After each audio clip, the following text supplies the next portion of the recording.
સંસ્થા વિશે વાત કરું તો Gujarat state network of people living with HIV ads HIV positive લોકોનું સંગઠન છે. જે જે આ સંસ્થા ચલાવે છે એ લોકો પણ એચઆઈવી પોઝિટિવ જ છે અને એચઆઈવી પોઝિટિવ લોકો માટે જ કામ કરે છે. 2003માં આ સંસ્થા રજીસ્ટર થઈ હતી અને 7 સુરતના એચઆઈવી પોઝિટિવ મેમ્બર દ્વારા આ સંસ્થા રજીસ્ટર કરવામાં હતી અને આજે ગુજરાતના 85,000થી વધારે એચઆઈવી પોઝિટિવ લોકો આ સંસ્થા સાથે જોડાયેલા છે. હેલો મિત્રો, સુરતની સફરમાં ફરીથી તમારા બધાનું હાર્દિક સ્વાગત છે. મિત્રો, અમારી ચેનલમાં જે કોઈ પણ વ્યક્તિ જોડાય છે અને જે વ્યક્તિ જોડાઈ રહ્યા છે એ દરેક વ્યક્તિ અમારા ફેમિલી મેમ્બર છે.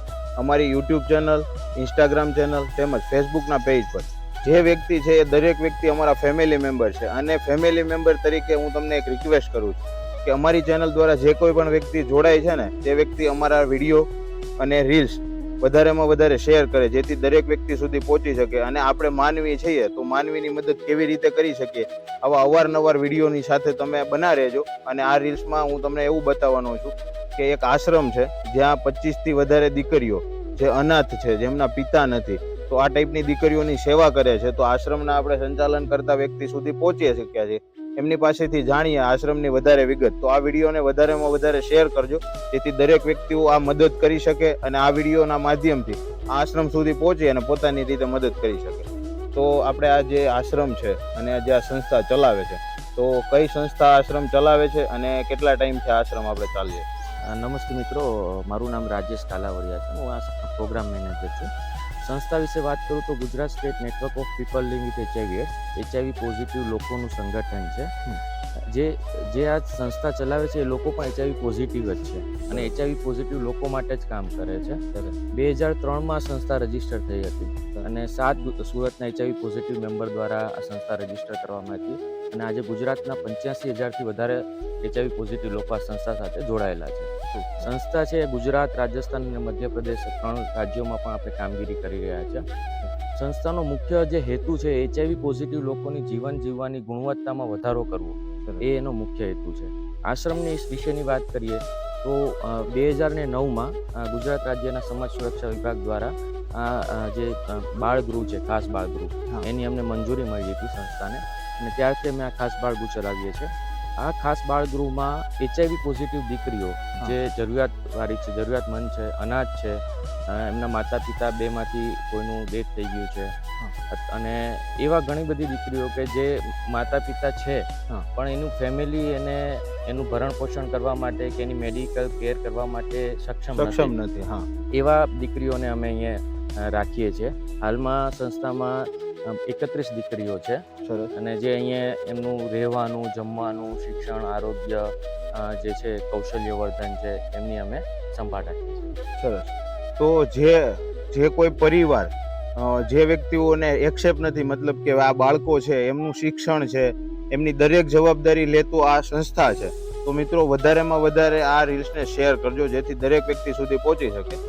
અને આપણે જે આશ્રમ ચાલે છે તો આશ્રમમાં દરેક દીકરીઓ છે એમને કાંઈ ના કાંઈ મદદ જોતી છે. તો આપણે કેવી કેવી મદદ લોકો પાસેથી અપેક્ષા રાખીએ કે આ ટાઈપની આપણે મદદની જરૂર છે અને આ આપણે આશ્રમ છે એ કેવી કેવી મદદ જરૂરિયાત હોય છે રનિંગ, અને કેવી મદદની આપણે લોકો પાસે અપેક્ષા રાખીએ?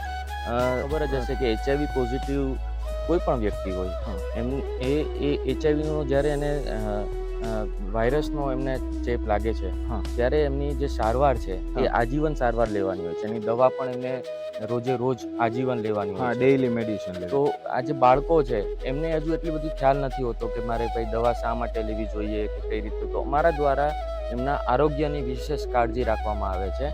એમનું દવા છે, એમનું ન્યુટ્રિશન ખાસ જરૂરી છે આમાં, અને એમનું પ્રોપર આહાર એમને મળે, એમનામાં કૌશલ્યવર્ધન થાય, એમનું સ્કિલ્સ બિલ્ડિંગ થાય, તો એ બધી એક્ટિવિટીઝ અમે કરીએ છીએ.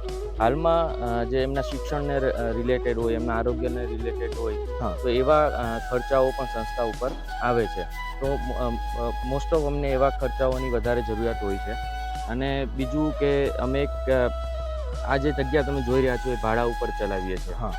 તો સંસ્થાએ નક્કી કર્યું છે કે આ બધી જ દીકરીઓ માટે, અમારી પાસે અત્યારે 31 દીકરીઓ છે, પણ ગુજરાતમાં એવી ઘણી બધી દીકરીઓ છે હા. કે જેને જરૂરિયાત છે, કે એમના ફેમિલી સક્ષમ નથી, હા. તો એમના માટે અમે એક કેર હોમ બનાવવા જઈ રહ્યા છે, બિલ્ડિંગ બનાવવા જઈ રહ્યા છે, જે કોશાળ ગામ પાસે અમે જગ્યા લીધી છે. સરસ. તો અમારી દરેક દાતાશ્રીઓ છે કે જે અમને સપોર્ટ કરવા માંગતા હોય એમને એક વિનંતી છે હા. કે તમે આવો, આ ગૃહની મુલાકાત લો, હા. મુલાકાત લઈને તમારો જો સહયોગ છે અમને આપો આ બિલ્ડિંગ ભવન નિર્માણ માટે. હા, તો મિત્રો તમે આ જે વિડીયોના માધ્યમથી જોઈ રહ્યા છો એ જગ્યા, આશ્રમ જે જગ્યા પર છે એ જગ્યા અત્યારે ભાડા પર છે, અને આ દીકરીઓ છે જે પોતાનું ઘર બનાવવા માંગે છે. કેમ કે તમે વિચારો કે જ્યારે તમે કોઈ પણ ભાડાની જગ્યા પર રહો છો અને તમે તમારા પોતાના ઘરમાં, કે જ્યારે તમે તમારા સપનાનું ઘરમાં જ્યારે એન્ટ્રી કરો છો ત્યારે તમને જે માહોલ રહે છે અને તમે ભાડાની જગ્યામાં રહો ત્યારે જે માહોલ રહે છે એમાં ઘણો ડિફરન્ટ હોય છે.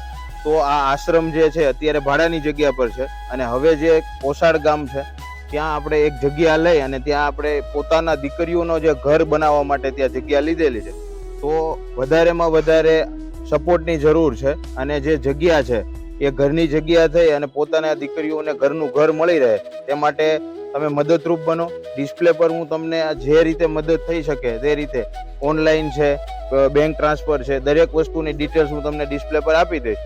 અને ખાસ તમે મદદ કરવા માંગતા હોય, પોસિબલ હોય તો તમે આ આશ્રમનું, આ ગૃહનું વિઝિટ કરજો, જેથી તમને પણ ખ્યાલ આવે કે આશ્રમ કેવી સંસ્થા છે, કેવું વર્ક કરે છે, અને દરેક દીકરીઓ છે એમને ઘર કરતાં પણ સારું વાતાવરણ આ આશ્રમ અહીંયા આપે છે. તો પછી મિત્રો તમે આ રીલ્સને શેર કરજો, આ વિડીયોને શેર કરજો, જેથી દરેક વ્યક્તિ સુધી આ રીલ્સ પહોંચી જાય, આ વિડીયો પહોંચી જાય, અને દરેક વ્યક્તિ આ મદદરૂપ બની શકે, જેથી આ દીકરીઓને પોતાનું ઘર મળી શકે. તો મિત્રો હવે આપણે રાજેશભાઈને વિનંતી કરીએ કે આપણે આશ્રમની વિગતવાર માહિતી લઈ અને દરેક દર્શક મિત્રોને બતાવીએ, જેથી દરેક વ્યક્તિઓને ખબર પડે કે આશ્રમ કેવા કેવા એક્ટિવિટી આપે છે, કેવું કેવું કામ છે, અને દરેક દીકરીઓ રહે છે તો તેમની રહેવાની જગ્યા, જમવાની જગ્યા અને તેમની ડેઈલીની જે રૂટિન એક્ટિવિટી છે તો કેવી રીતની છે. તો ચાલો આપણે જાણીએ આશ્રમની વિગતવાર માહિતી. ચાલો.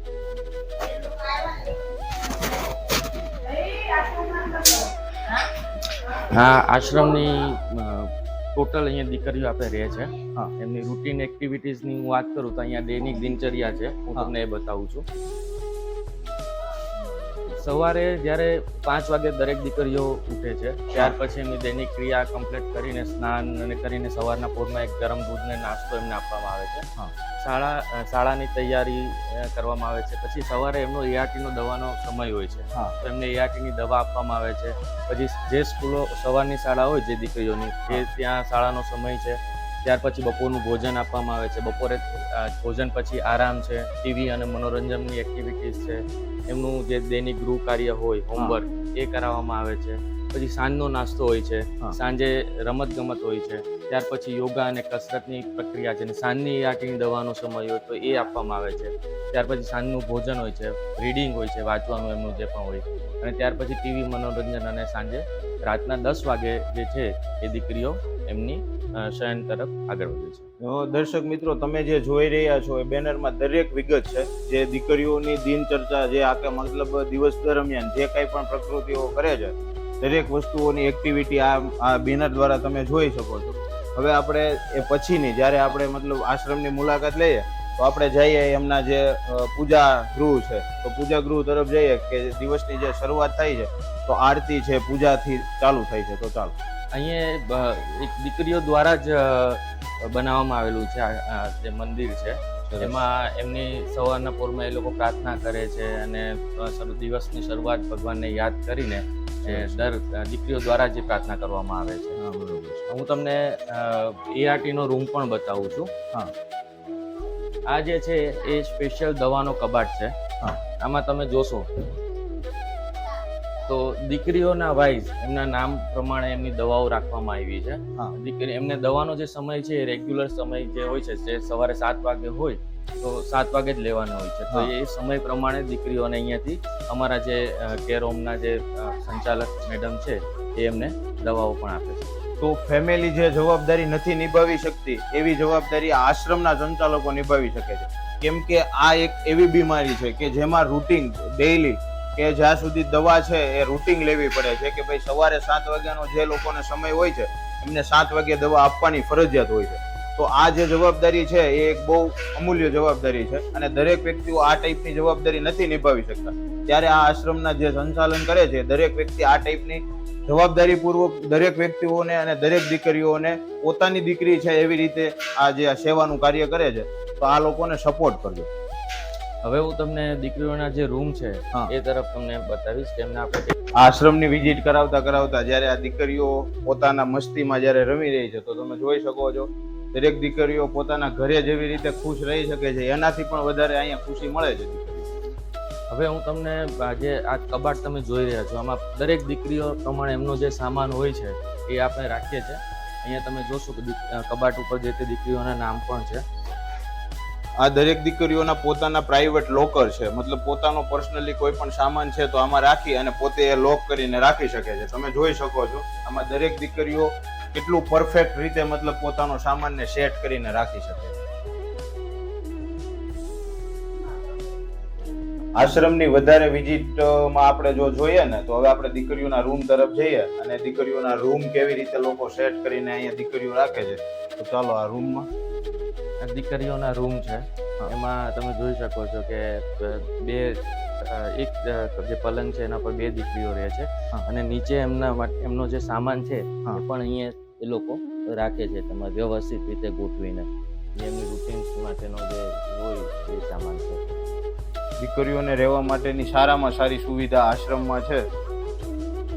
સાથે અટેચ જે વોશરૂમ છે એમના નાવા ધોવા માટે પણ એ દરેક રૂમમાં આ રીતના વોશરૂમ છે. આ દરેક જે આશ્રમમાં દીકરીઓ છે તો તેમની મેડિકલ સંભાળ તો આપણે આશ્રમમાં લઈએ જ છે. તો તેમને જમવા બાબતની કોઈ સંભાળ લેવાની હોય તો રનિંગ રૂટિન એ લોકોને જમવાનું કેવી રીતે આપીએ છીએ તો એમની વિગત આપણે આપો. બિલકુલ સરસ. અહીંયા તમે જોઈ શકો છો કે હું તમને બતાવવા માંગુ છું કે આ ભોજન મેન્યુ છે. અહીંયા દરેક દીકરીઓ માટે આરોગ્યપ્રદ ન્યુટ્રિશન વાળું ભોજન અહીંયા આપવામાં આવે છે. તમે જોઈ શકો છો કે સવારના સમયે નાસ્તો 7 વાગે શું હોય છે, અઠવાડિયાનું મેનુ છે એ તૈયાર કરેલું હોય છે. બપોરનું ભોજન 12:45 વાગે આપવામાં આવે છે. એમાં રોટલી, કઠોળ શાક, દાળ ભાત, સલાડ, ખીર, બાસુંદી, મીઠાઈ અને સાંજનો નાસ્તો પણ હોય છે અને સાંજનું ભોજન પણ હોય છે. દરેક મેનુ જે છે એ મેનુમાં તમે જોઈ શકો છો કે દીકરીઓને પૂરતું પોષણ મળી શકે તે માટે ન્યુટ્રિશન વાળું ભોજન છે. તો દરેક તમારે જ્યારે પણ કોઈ તમે ભોજન આપવા માંગતા હોય કે તમે કોઈ પણ તમારી બર્થડે પાર્ટી છે, મેરેજ એનિવર્સરી પાર્ટી, તમે કોઈ શુભ પ્રસંગ છે, તમારી ત્યાં કોઈ મેરેજ એનિવર્સરી પાર્ટી છે, તેમજ કોઈ પણ વ્યક્તિની મરણ તિથિ છે, આ ટાઈપના કોઈ પણ તમે જો ખુશીમાં તમે આ સામેલ કરવા માંગતા હોય ને તો આ દીકરીઓની તમે અવશ્ય મુલાકાત લઈ અને આશ્રમની વિઝિટ કરી શકો છો. અને ખાસ વિનંતી કે તમે આશ્રમમાં એકવાર આવી અને મુલાકાત કરી અને પછી તમારું મેનુ ડિસાઈડ કરજો, કેમ કે દરેક દીકરીઓની સાળ સંભાળ આશ્રમ લે છે તો તેમનું મેનુ જે છે જમવાનું ભોજનનું મેનુ છે તો એ વ્યક્તિઓનું ફિક્સ મેનુ હોય છે. તમને જે રીતની માહિતી આપે એ રીતે તમે અહીંયા આવી અને તમારી સેવા તમે આપી શકો. તો ચાલો હું તમને એમના રસોડા તરફ વિઝિટ કરાવું કે તેમનું રસોડું જે છે ત્યાં રસોઈ બને છે અને દરેક દીકરીઓને ભોજન અહીંયાથી પીરસાય છે. આ રસોડું છે. અહીંયા એમના ભોજનને લગતી દરેક છે માહિતી અહીંયા તમને મળી શકે છે. બેન છે અમારા જે દીકરીઓ માટે ભોજન બનાવે છે.